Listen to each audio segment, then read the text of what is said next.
Hi friends, ఎలా ఉన్నారు? ఈరోజు వీడియోలో మోస్ట్ ట్రెండింగ్ కుమారి ఆంటీ చికెన్ కర్రీ ఎలా చేయాలో చూపిస్తానండి. చాలామందికి కుమారి ఆంటీ ఎవరు అని మీకు డౌట్ రావచ్చు. హైదరాబాద్లో ఫేమస్ అన్నమాట ఈ చికెన్ కర్రీ. సో ఇది ఎలాగో నేను మీకు ఈరోజు చూపిస్తాను. ఎవరైతే మన ఛానల్ని ఫస్ట్ టైం చూస్తున్నారో వాళ్ళు తప్పకుండా సబ్స్క్రైబ్ చేసుకోండి ఫ్రెండ్స్. ముందుగా అయితే మనము ఏదైతే చికెన్ కర్రీ పాత్ర తీసుకుంటామో ఆ పాత్రలో 2 గరిటెలంతా ఆయిల్ వేసుకోవాలి. నేనైతే కేజీ చికెన్ తీసుకున్నానండి. అందుకోసము 3 పెద్ద ఉల్లిపాయల్ని ఇలా చిన్న చిన్న ముక్కలుగా కట్ చేసుకున్నాను. కట్ చేసుకొని ఆయిల్లో వేసుకొని బాగా ఆనియన్స్ని ఫ్రై చేసేసుకోవాలి.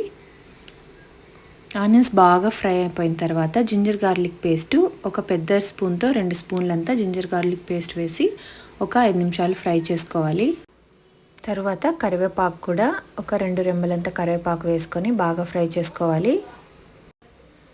చూడండి, ఇది ఇలా బాగా ఫ్రై అయిన తర్వాత మనం క్లీన్ చేసి పెట్టుకున్న చికెన్ అనేది ఇందులో ఇప్పుడు యాడ్ చేసేయాలి. కేజీ చికెన్ తీసుకున్నానండి. కేజీ మొత్తం ఇందులో యాడ్ చేసి బాగా కలిపేసుకోవాలి. తరువాత ఇందులో కొద్దిగా పసుపు కూడా యాడ్ చేసేసుకొని బాగా కలిపేసుకోవాలి. చూడండి, ఇలా పసుపు వేసేసి ఇలా బాగా ఫ్రై చేసుకోవాలి. ఇలా చికెన్ మొత్తం కలిసేలాగా బాగా కలుపుకోవాలి. మనం ఆయిల్ యాడ్ చేసేటప్పుడే కొద్దిగా ఎక్కువగా యాడ్ చేసుకోండి. ముక్కకి ఆయిల్ పడితే ఆ టేస్ట్ అనేది చాలా బాగుంటుంది ఫ్రెండ్స్. తర్వాత ఇందులోకి సాల్ట్ అయితే ఇప్పుడు యాడ్ చేస్తున్నాను. సాల్ట్ కూడా వేసుకొని బాగా 2 నిమిషాలు బాగా కలుపుకొని ఫ్రై చేసుకోవాలి.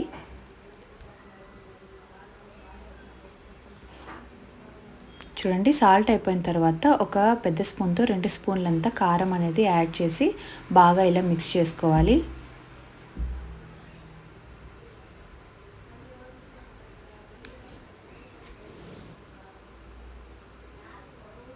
ఇలా కారం మిక్స్ చేసిన తర్వాత మనకి టెక్స్చర్ అయితే ఇలా ఉంటుంది.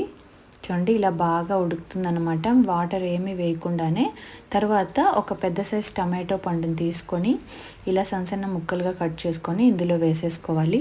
ఇందులో వేసేసుకొని ఒక 5 నిమిషాలు ఇలా కలుపుకొని మూత పెట్టేసి ఒక 5 నిమిషాలు వదిలేస్తే టమాటో మొత్తం బాగా మెల్ట్ అయిపోతుంది ఫ్రెండ్స్. చూడండి, ఇలా బాగా కలిపేసుకొని మూత పెట్టేస్తే మనకు టమాటో మొత్తం బాగా స్మాష్ అయిపోతుంది. టేస్ట్ కూడా చాలా బాగుంటుంది. మీరు నేను చెప్పిన విధంగా ట్రై చేసి చూడండి. ఈ గ్రేవీ అయితే చాలా టేస్టీగా ఉంటుంది ఫ్రెండ్స్. చూడండి, ఇలా 5 మినిట్స్ మూత పెట్టి తీసిన తర్వాత అయితే చికెన్ అనేది మనకి ఇలా ఉడుకుతుందన్నమాట. ఇప్పుడు మనం ఇందులోకి యాడ్ చేసుకోవడానికి క్యాష్యూ నట్స్ అండి. జీడిపప్పునైతే ఒక కప్పని తీసుకొని కొద్దిగా వాటర్ యాడ్ చేసుకొని మెత్తని పేస్ట్ లాగా ప్రిపేర్ చేసుకోవాలి. ఈ పేస్ట్ని మనం ఉడుకుతున్న చికెన్లో ఇలా వేసేసుకోవాలండి. దీంట్లో మెయిన్ ఇంగ్రీడియంట్ ఈ జీడిపప్పేనండి.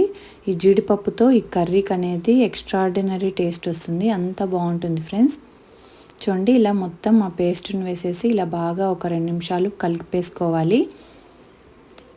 ఇప్పుడు మనం చికెన్ని బాయిల్ చేసుకోవడానికి 800 ml ఆఫ్ వాటర్ అనేది మనం ఇందులో యాడ్ చేసుకోవాలి. వాటర్ వేసిన తర్వాత చికెన్ అనేది బాగా ఉడుకుతుంది. చూడండి, 800 ml ఆఫ్ వాటర్ అనేది ఇందులో యాడ్ చేసేయాలి.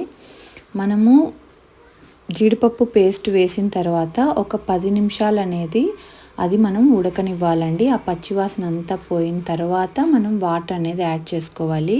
ఇప్పుడు ఇందులో 1/2 టీ స్పూన్ ధనియాల పొడి కూడా వేసి కలిపేసుకోవాలి.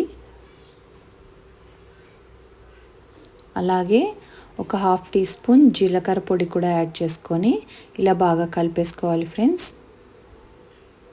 ఇప్పుడు మనం ఇందులోకి 5 లవంగా, 3 యాలక్కి, అలాగే అరించి చెక్క వేసుకొని బాగా దంచేసుకొని దీన్ని మనం కర్రీలో అనేది యాడ్ చేసుకోవాలండి. చూడండి, 5 లవంగా, 3 యాలక్కి, అలాగే చెక్క కొద్దిగా వేసుకొని బాగా నున్నగా పౌడర్ చేసుకొని కర్రీలో అనేది యాడ్ చేసుకోవాలి. నేనైతే కేజీ చికెన్కి ఎంత మెజర్మెంట్సో అన్నీ చెప్తున్నానండి. మీరు ఎంత చికెన్ తీసుకుంటే దానికి మీరు తగ్గట్టుగా తీసుకోవాలి. చూడండి, ఇలా బాగా పౌడర్ చేసుకొని దాంట్లో ఇదంతా మొత్తం వేసేయాలండి. ఇదైతే నేను దంచినప్పుడు ఒక స్పూన్ అంతా వచ్చిందనమాట. ఇదంతా వేసేసుకొని బాగా కలిపేసుకొని ఉడకనివ్వాలి దీన్ని. ఇదొక 15 to 20 మినిట్స్ ఉడికితే సరిపోతుంది ఫ్రెండ్స్. మన కర్రీ అనేది ముక్క కూడా బాగా జ్యూసీగా ఉడుకుతుంది. చికెన్ ఎప్పుడు బాగా ఉడికినప్పుడే మనకు ఆ టేస్ట్ అనేది చాలా బాగుంటుంది. చూడండి, ఫైనల్గా కొత్తిమీరతో గార్నిష్ చేసుకుంటే మనకి ఎంతో రుచికరమైన చికెన్ గ్రేవీ అనేది రెడీ అయిపోతుంది. ఈ గ్రేవీ చాలా బాగుంటుంది ఫ్రెండ్స్, మీరు తప్పకుండా ట్రై చేయాల్సిన రెసిపీ. సో నచ్చిందా? నచ్చితే తప్పకుండా నా ఛానల్ లైక్ చేసి సబ్స్క్రైబ్ చేసుకోండి ఫ్రెండ్స్. ఈ చికెన్ గ్రేవీ అనేది రైస్ లేకైనా దేంట్లోకైనా చాలా టేస్టీగా ఉంటుంది, చాలా బాగుంటుంది. క్రీమీ టెక్స్చర్లో ఈ చికెన్ గ్రేవీ ఉంటుంది ఫ్రెండ్స్, చాలా బాగుంటుంది. మీరు కూడా తప్పకుండా ట్రై చేసి మీకు ఎలా వచ్చిందో కామెంట్ చేయండి. అలాగే మీ ఫ్రెండ్స్ అండ్ ఫ్యామిలీస్కి షేర్ చేయండి ఫ్రెండ్స్. Thanks for watching.